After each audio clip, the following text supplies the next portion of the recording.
C'est maintenant l'heure de notre spécialiste sportif, journaliste au quotidien, Dave Hensley. Dave, ça va bien cette semaine? Oui, super bien, toi? Oui, ça va bien. Le hockey achève tranquillement. On se dirige vers les séries. Les SAG, il reste 3 matchs, effectivement, après les matchs de cette semaine. En fait. Effectivement, on tombe dans la dernière semaine d'action. Il y a une seule position dans toute la Ligue de hockey junior majeur du Québec qui est décidée. C'est une seule série. La première et la dernière, non? L'Armada qui est champion de la saison régulière et qui affronteront en série les Foreurs de Val-d'Or, c'est décidé. Pour les Saguenayens, on se bat pour la 14e place, peut-être même là, pour la 13e place, mais ce sera difficile. 2 victoires en fin de semaine dernière. Oui. À Gatineau et à Shawinigan, la plus impressionnante à Gatineau, 4-3 en prolongation. Une remontée en 3e période, on menait 3-2 et puis on s'est fait marquer en fin de match. Et puis on l'a finalement emporté sur un but de... Vladislav Kota? Non, c'était l'autre match. les jumeaux Klima, oui. Kelly qui a marqué. Son frère avait marqué, Kevin a marqué 2 buts en temps réglementaire. Et puis le lendemain, justement, la superbe fin de Vladislav Kotkov qui a propulsé les Saguenayens. Une victoire de 2-1 à Shawinigan. On devait quand même l'emporter. Du côté des Sags, on a 1 point de priorité sur les Wildcats de Moncton au 14e rang, avec 3 rencontres à disputer. Mercredi au Colisée, au centre Vidéotron. Oui. Colisée Pepsi, il n'est pas loin. On sera de retour au centre Georges Vézina, finalement, après un mois d'absence, vendredi et samedi. C'est certain qu'on va être au centre Vézina ou il y a encore possibilité? Il y a encore une mince possibilité, mais je crois que ce sera correct là, pour le centre Georges Vézina. On a travaillé très fort la semaine dernière pour réparer, en tout cas, faire des plaques de métal. Des plaques de métal dans la structure pour s'assurer que tout était correct. Donc, les Huskies de Rouyn-Noranda qui seront en ville vendredi, samedi, et leur gardien Samuel Harvey, d'ailleurs, le meilleur gardien du circuit cette saison. Originaire de la région également, Samuel. Un Almatois. Oui. Et puis, de loin, le meilleur gardien cette saison, à 19 ans, là, toute une saison, tant au niveau de la moyenne que le pourcentage d'arrêt. Vraiment, là, une saison du tonnerre pour le jeune homme. Est-ce qu'il recevra une invitation pour un camp professionnel? Ce sera à voir.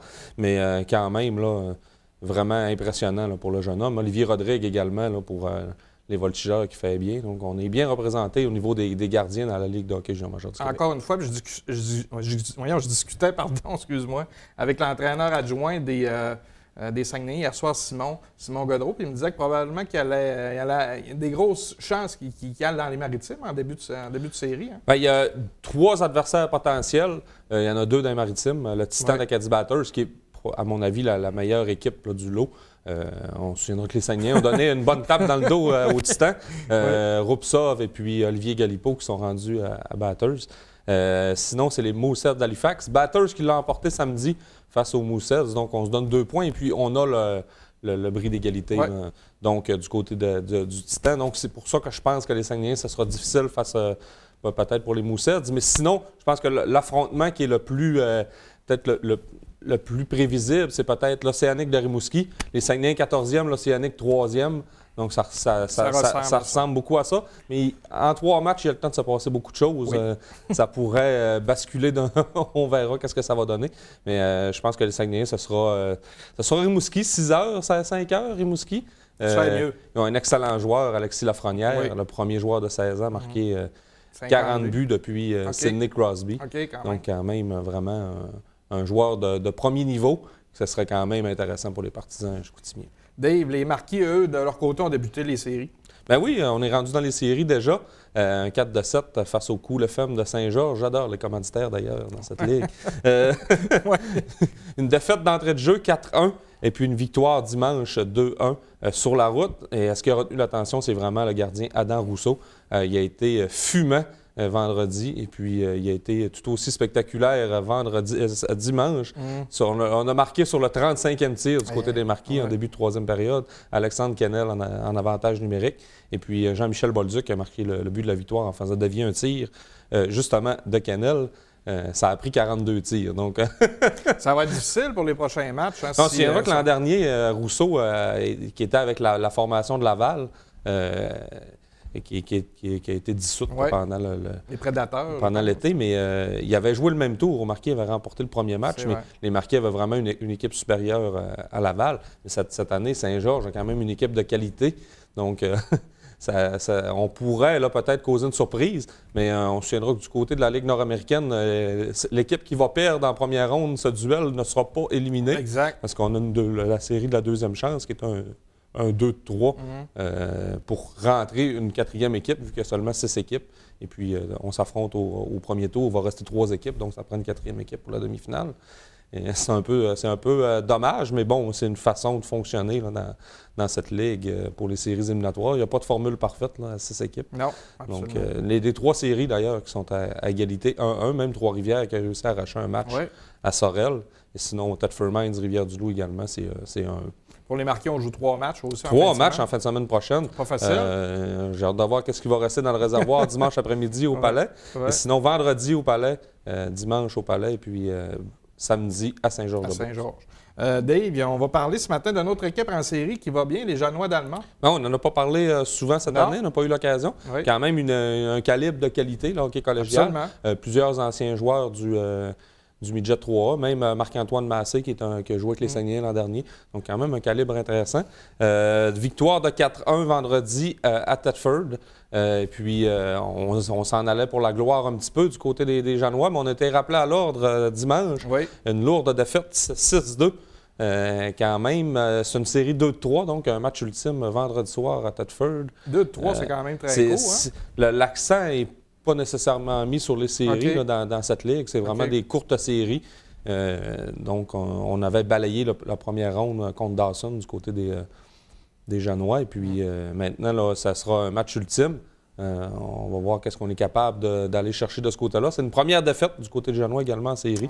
Ça allait tout feu, tout flamme. Et puis, tout d'un coup, on a frappé un mur peut-être là, dimanche.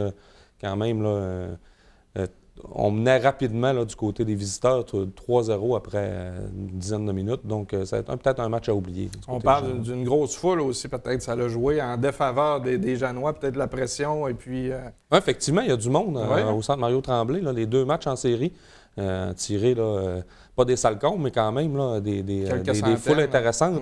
Il y a beaucoup d'ambiance d'ailleurs au match.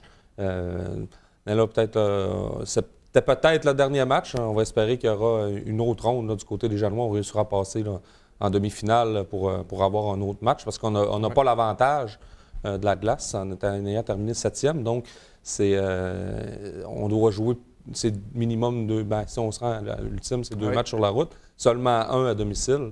On verra qu'est-ce que ça va donner vendredi, mais on a du hockey, du hockey de série, comme on dit. Il y en a pour tous les goûts là, présentement, là, pour les amateurs. Pas inquiet pour Pascal Hudon, l'entraîneur des Janois, qui va remettre ses joueurs à l'ordre pour le match. Effectivement, ça fait longtemps qu'il est avec les Janois, d'ailleurs, Pascal. Oui, fait un bon travail, Pascal. Fait sa niche là, avec les Janois. Un beau produit, le hockey collégial. Là, c'est revenu depuis 5, 6, peut-être même plus. Peut-être plus, même une dizaine d'années. Donc, c'est un produit intéressant quand même qui donne une option là, peut-être aux régions comparativement au Junior 3A là, qui est beaucoup centré à Montréal. On avait eu une équipe à Saint-Félicien, ça n'a pas fonctionné. Et on a beaucoup de transport donc au niveau du hockey scolaire. Je trouve que c'est un produit intéressant quand même, du hockey assez physique.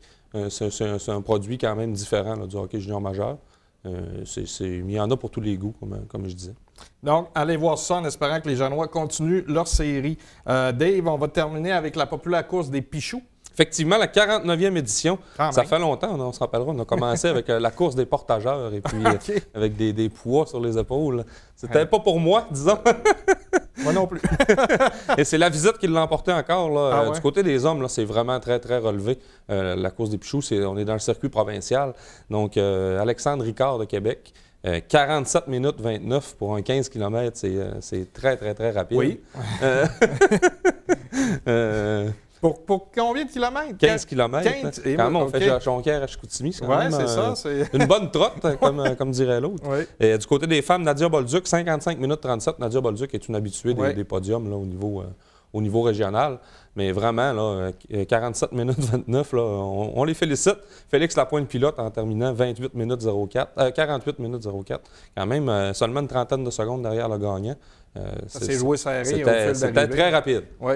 Donc, encore une fois, beaucoup de succès. Je pense qu'on parle de... 1300 coureurs, vraiment. Beaucoup, à chaque année, c'est vraiment une course qui est très, très populaire, qui lance un peu aussi les hostilités pour la saison du circuit régional. Donc, vraiment, on félicite tous les participants. D'ailleurs, c'est quand même pas une mince tâche, là, Jonquière-Chicoutimi en course à pied. C'est pas si pire. Ce week-end, il faisait un petit peu plus beau. Il y a eu des années que l'autre année, c'était, je pense, moins 28, c'était moins un peu 30. plus folklorique, effectivement, des tempêtes et puis tout ça. Je pense qu'on s'en va d'ailleurs vers le printemps, là, en espérant que ça continue dans cette veine, mais on n'est jamais sorti au Saguenay.